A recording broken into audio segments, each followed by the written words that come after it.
welcome to the Fearless Knitter podcast. Today is September 2nd, 2013. It's Labor Day in the United States. And this is episode 39.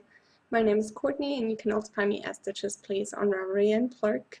And I'm looking a little rough because I'm off today, so I didn't put my contacts in. My hair is a total disaster, and I've been wearing one of my nursing tanks, but it looked like I was pretty much naked, so I just threw on a t-shirt that would fit me because all my maternity clothes is downstairs in the hamper, I think, or still in the dryer.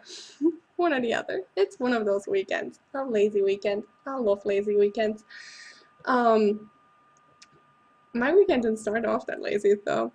Saturday, as soon as me and my husband got up, we are preparing to get the house ready for the baby. And my house, it's a 2-bedroom, 2 giant bedrooms.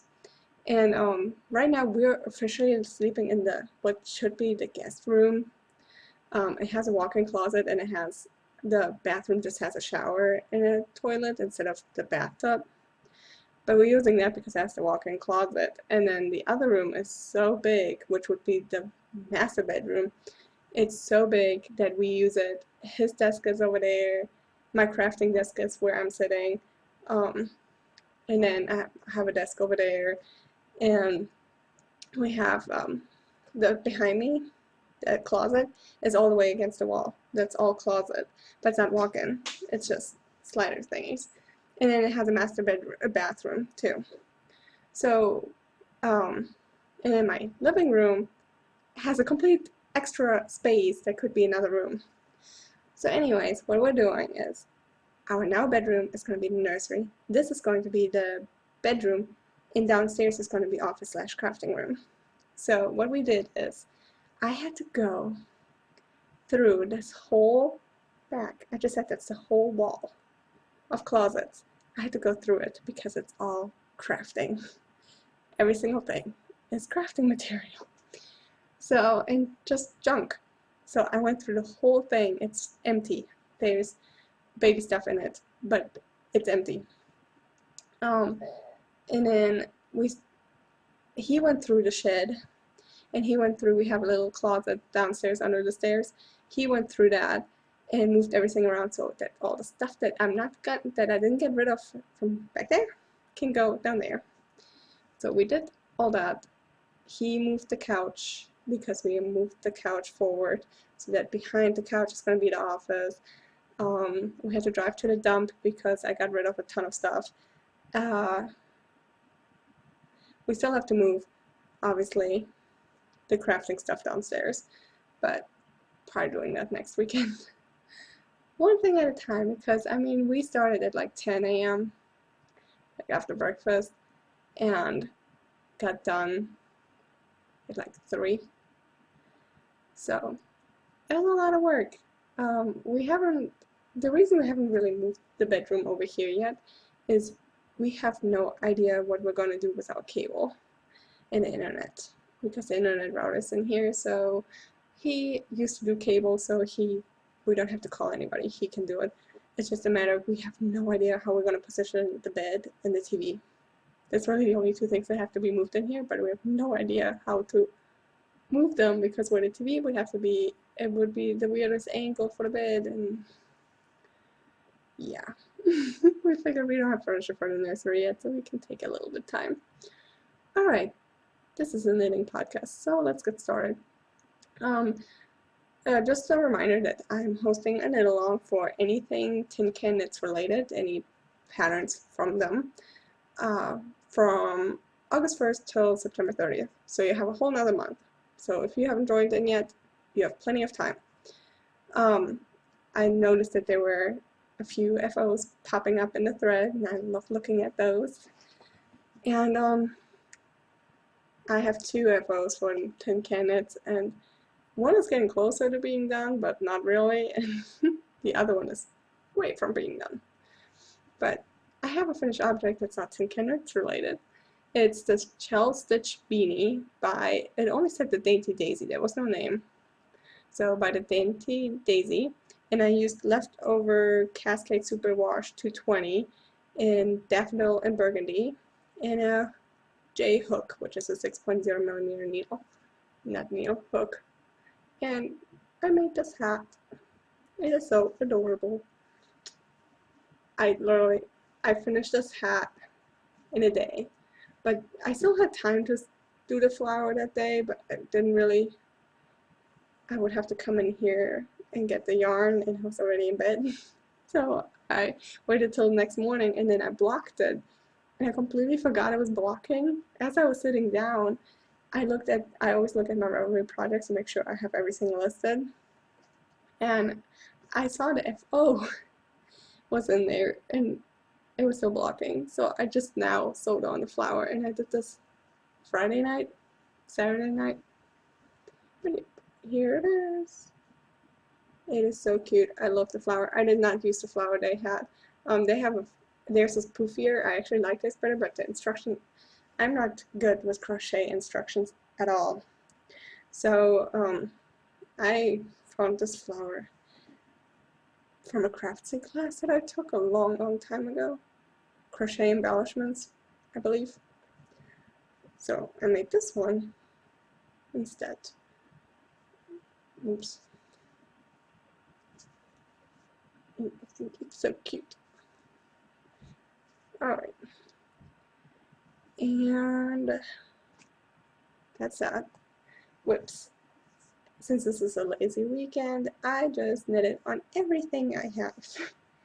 Let's see where to start first. What is first on my notes? This one. It's the Tiddlywinks baby set by Nina Isaacson. I'm making the 12-month-old size. And I'm using Knit Picks Comfy Fingering in the Marlin, Ivory, Honeydew, and Flamingo colorway. In my show notes, I still only have Marlin listed. But it's on US 2 2.75 millimeter needles. Here's what the balls look like, or one of them. And I did a lot of progress. And this is cotton acrylic. I really like it. It's very soft, and anybody that feels it is always like, ooh, this feels so nice. So I finished the body, pretty much. I'm doing the hood now. Last time I was on the shoulder shaping. I just had started the shoulder shaping. I don't know how I'm going to show this, but with the orange stitch markers, I did all that. And this is for the center stitches of the hood or something. You increase on each side of the... I have my show notes blocking half of what I'm showing, so I only see like half of the screen. So if I'm moving, it's because I can't see what I'm showing. But anyway, here it is. It definitely is for a 12-month-old. It's giant. I'm probably going to hold off on the t-shirt that goes with it just a little bit to make some stuff for 3 to 6 months. So I don't have to wait a year for her to wear anything I made. But it is so cute. I love it. It's going to have, they call it a button placket. I gotta pick up stitches pretty much. And sew on snaps. So I'm like, oh, I finished the body, I'm almost done. No, the hood takes, it seems like it should take forever. Like reading it, it's a lot of steps. And then after the hood, picking up all the stitches around the hood and everything, that seems to take forever too. But that's what I get for making a fingering baby sweater. The one after that is worsted, and it's not, there's a lot less material. Oh, that's not true. Unless I make that one next. There's a jacket I'm gonna make too. A little winter coat, because I'm having a January baby. And January and February are usually, I'm saying usually because Virginia winter, try predicting that, yeah. Virginia weather. Usually January and February are our coldest month, but I've seen different. The last couple of years, I think January and February is usually when it snows here. I always expect it in December, because in Germany, from what I remember, our cold months, well, in Germany it snows way more than here, but it always got cold in October, and then November and December we always had snow. There was always a really big chance that we were having a white Christmas. Here sometimes in December you can walk around in a t-shirt. It's bizarre. Okay, not me, because I'm always cold. Now I have yawn in my nose. Anyway, the next thing I knitted along, that I also got a ton of progress done, is my Tin Can Knits knit along. One of them is Bonnie by Emily Wessel, and I'm making this small size 32.5 inch bust, and I'm making it out of Highland Handmade's black cherry lace in the granite colorway, and I'm knitting it on US 4 3.5mm needles, and I split for the armhole. So it tells you to put the back on stitch holder or scrap yarn or something. I just left it on and just remember to turn. I've done that before, so you can't really see that I split for armholes yet because I only done it in a couple rows. But I don't even know where my stitch marker is. Alright, here's the stitch marker. I did all this! Pretty decent amount. And see if I can show. Okay, I gotta click over so I can actually see what I'm showing. I did all this lace. Pretty decent amount of lace. And yeah, so this is one armhole and this is the other. So the front right now is this part. That's what I'm knitting on right now. The rest is on hold. So it should go a little faster now. But I keep reading a little bit ahead of my pattern. I don't read my patterns if anybody knows me. I just want to knit it, so I go. And I don't read the patterns ahead because usually when I read them ahead, I get confused. And then I think it's complicated, and then I think it's more complicated than it really is. And so I just kind of, as I do it, it makes more sense. But this, I keep reading a little bit ahead, and I'm like, oh god, that sounds so complicated. And then when I get to it, it's like, oh no, it's not. I did have the hardest time. I have this with every single thing I ever knit though, sweater-wise. The hardest time matching the front stitches to what I should have stitch count. The reason is, when it says to bind off 4 stitches, I am so confused where you start counting. Like, at what step do you start counting as? Do you knit 2 stitches and then bind off? Or do you only knit 1 stitch and use the stitch before to bind off? Like, I don't know why. I know it, but for some reason when I do it, it doesn't make any sense. So, I had a little bit of, I had to do it like 3-4 times. And I was getting frustrated, and then I set it aside and knit on tiddlywinks, and then when I came back, I was like, oh yeah, you're done. It worked. Alright, so then next, I knitted on my other Tin Can Knits knit along. It's the Winding Way Socks, also by Emily Wessel. Both of those, the Bonnie and this one, is out of the Handmade in the UK, goodness, book. I'm making the large size, and I'm using Cascade Heritage in a maroon colorway on US 1, there's a bunch of stuff in this bag, 2.25mm needles, my regular sock knitting needles, and I'm still on the leg. This leg is going to be longer than my usual legs though, because it has a pattern, and I want to show the whole pattern on my leg, and my yarn is all twisted in here. And I just made it worse. Oh well. Just the yarn. I really like this Cascade Heritage. It's very soft. It's superwash merino, I believe. It is, I just dropped the sock. It does say 75% superwash merino, 25% nylon. And sorry, my chair is super squeaky. And I'm going to try and detangle this one more time. No, it doesn't want to be. Anyway, this is the sock.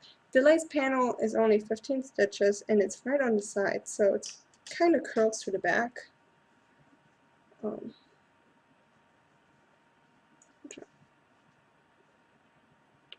It is pretty.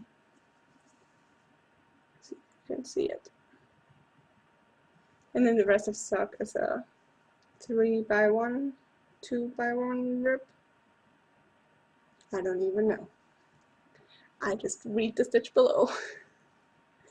But yep, I don't know how much I've done since last time you saw it.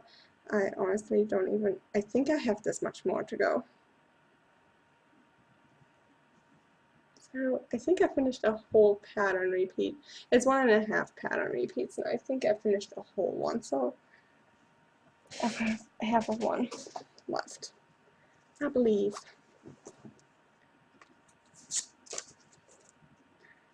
So, and then the last project, it's so close to being done, and I hope I can finish it today.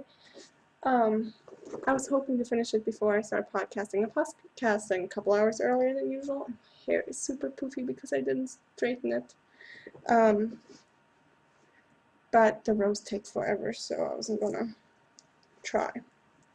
But it's my Hogwarts Express by Susan Ashcroft out of Dream in Color Smoothie with Cashmere in the Watering Hole colorway, which is exclusively dyed for the Loopy U. I won it for participating in Camp Loopy last year, not this year.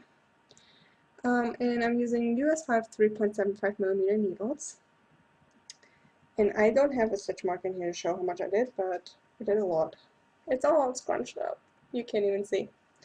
But I'm doing version 2. There's version 1 and version 2. And this one has a border. So I'm at the border. I have 8 rounds to go. That's it. But the rows take forever. And I'm knitting continental. But I'm getting better. And I think I can become a continental knitter. Knitting, I have no problems. Purling, I had a little bit of problems, and I worked with my, it's, the problem I'm having is how to hold the yarn. But I think I'm getting there. Anyways, let's see if I can show you some of the owls. Sorry, clinking and all kinds of stuff, and I have no idea how to show this to you guys.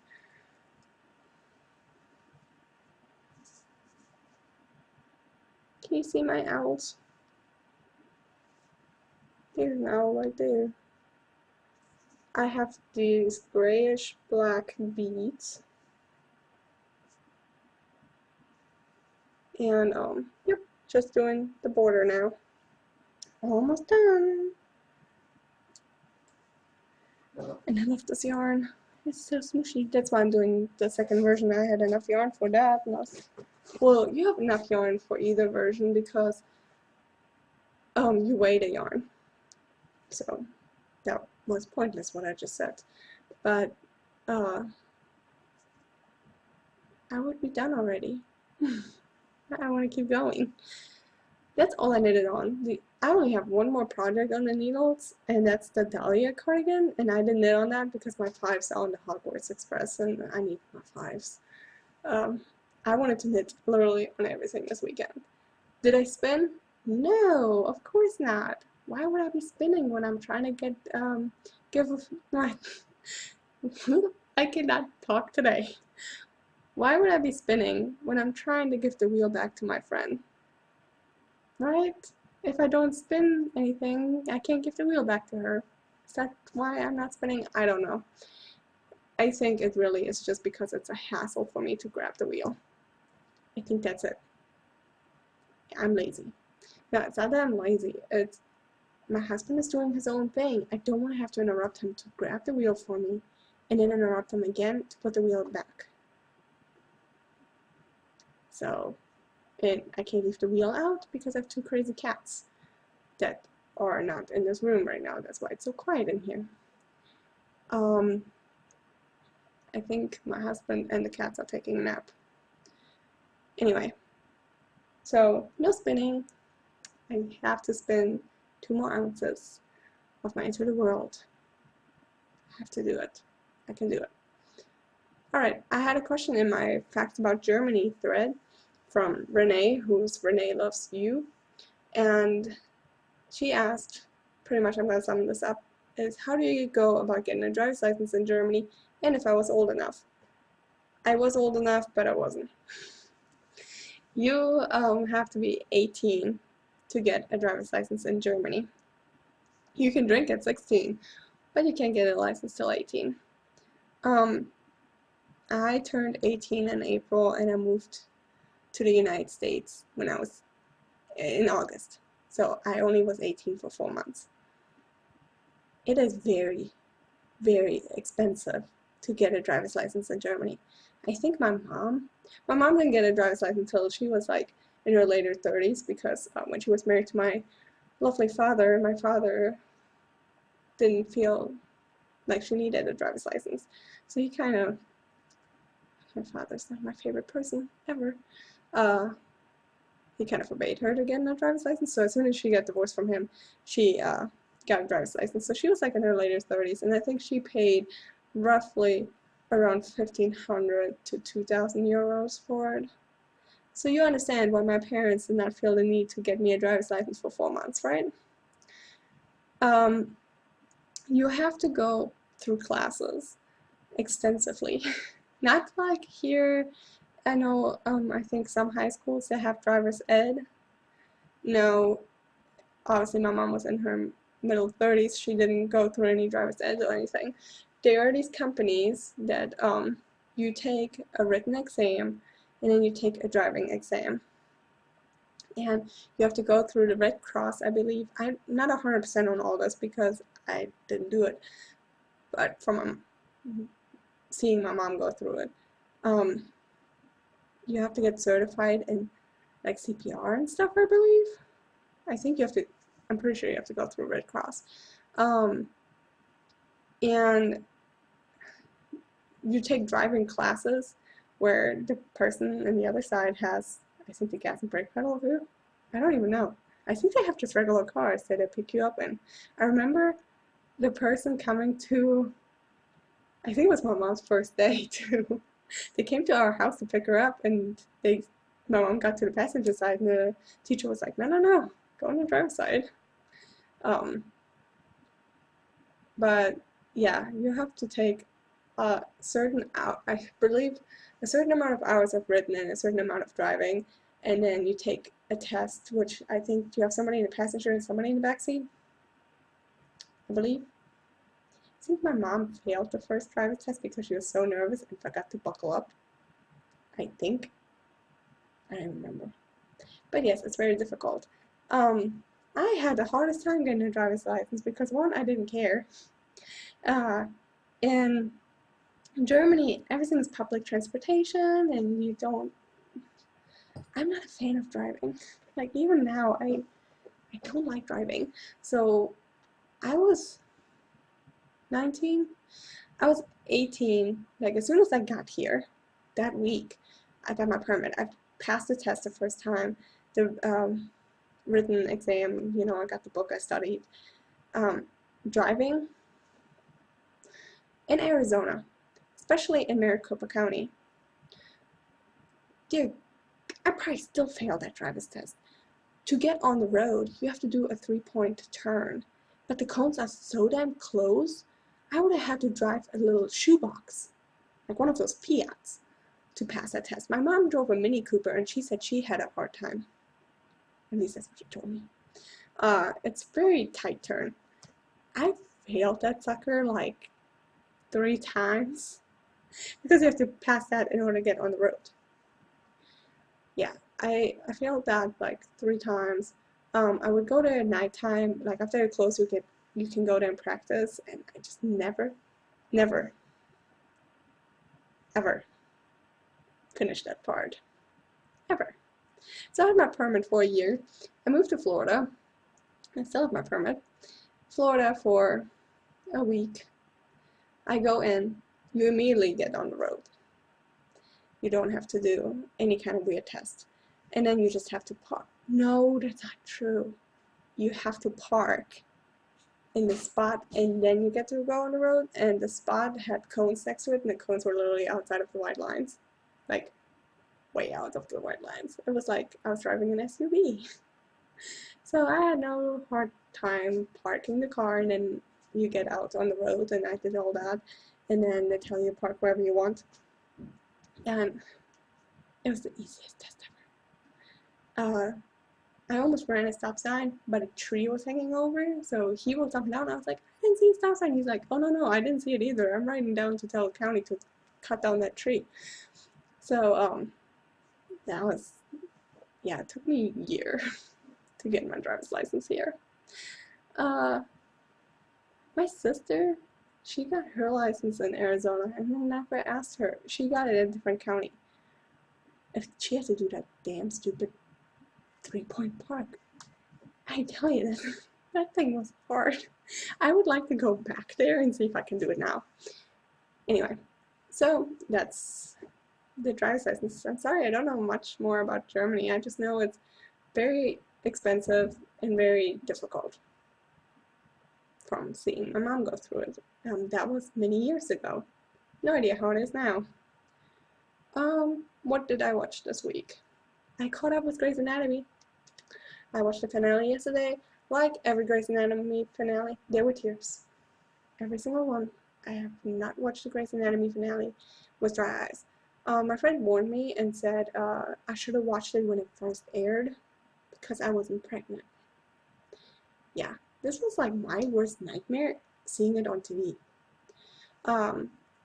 Walking Dead is finally on Netflix via DVDs, so we got the first DVD and we watched it, finished watching that, and something else happened with pregnant thing, so I actually walked out of the room with that one because 3 people told me, they're like, when this happens, just get up and leave. You don't want to see it. With Grey's Anatomy, it was the whole episode, so I either had to suck it up and watch through, which Grey's Anatomy probably was worse than The Walking Dead because The Walking Dead is, there's no zombies here, and Grey's Anatomy is very realistic. That's something that can happen to me. So, yeah. What else did I watch? Let me see if I scroll down. Oh, Breaking Bad. There was no Dexter yesterday because of holiday weekend. I'm surprised there was Breaking Bad, but there was, and I'm not really going to talk about it because it just aired yesterday, so a lot of people probably haven't watched it yet. It was good. You can tell they're wrapping up. I have no idea why they decided to cancel the show. I don't know if they canceled it or my husband thinks the writer said he was just done. It's at its prime. But supposedly there might be a spin-off for Saul Goodman. That would be good. That's it for this week. I'm gonna go back and knit on my Hogwarts Express and try to finish that sucker. And I hope you have a good rest of the week, and see you next week. Bye.